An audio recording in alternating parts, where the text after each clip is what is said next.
Hey there, Motorheads. Well, I was putting together my Dana 60 videos and I noticed a problem. If you want to see what it was, stick around.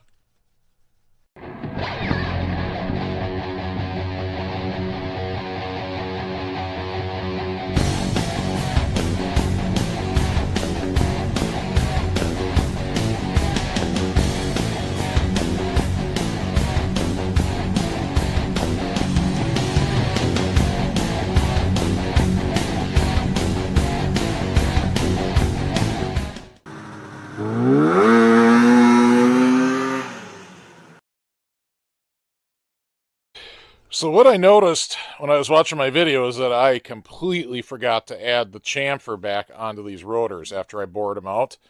And the result of that is that they don't sit flat against the hub. As soon as I saw that I just broke the edge, but I didn't add the chamfer, I ran over.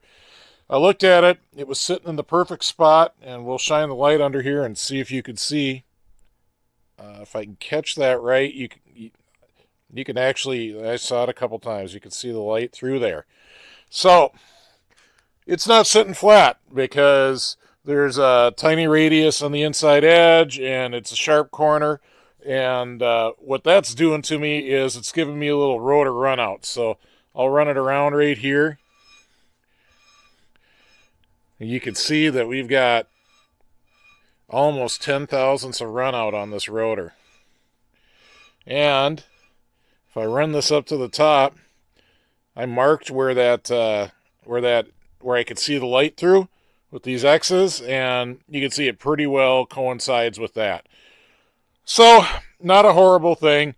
I just gotta take the axle nuts, take the wheel bearing nuts back off, knock the studs out, and machine my chamfer on.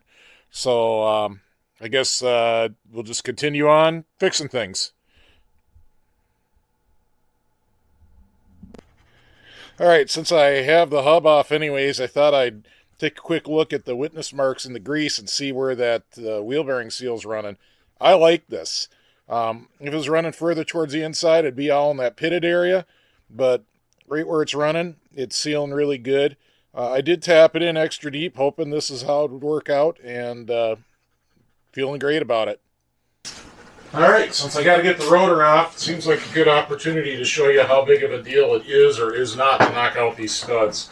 I've done this before. They usually come right out. Let's find out. No problem.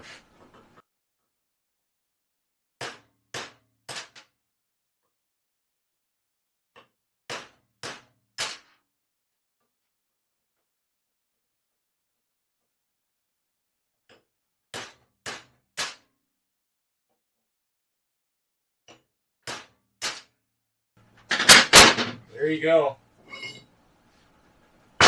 Couldn't get easier than that. So I do have to come right around here and leave a chamfer. Okay, got the rotor zeroed out again, the first one. I'm on that outer machine face. I could do that interface, but you can see I had a little problem. There's some nasty chatter marks there. My screw-on chuck actually started to back off when I was doing that rotor. It's fine. It cleaned up okay.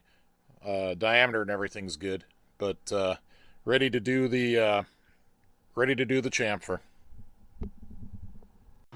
All right, so we're all set up to do the chamfer here. I have a D&MG bit in the tool post, and I don't know. I got the compound set at a 45, and we're just going to do it. No big deal.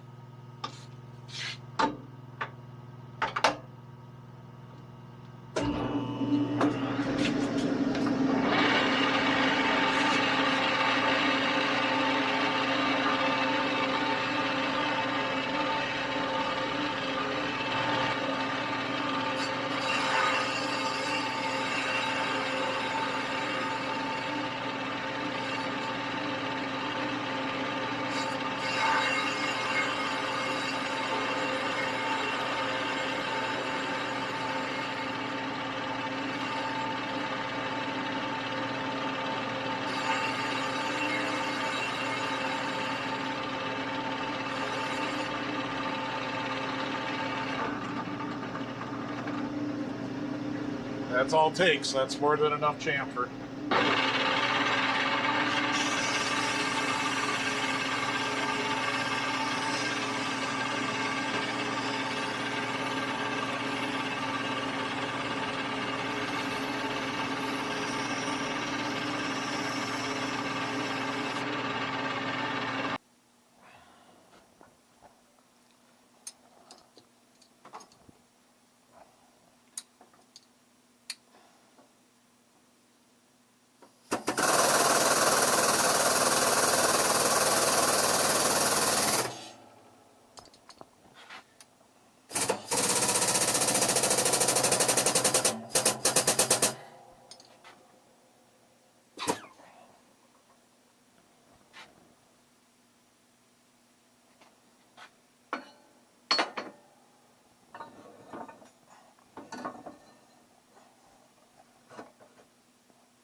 All right, here we are, pressed back together again, and just follow up and show you.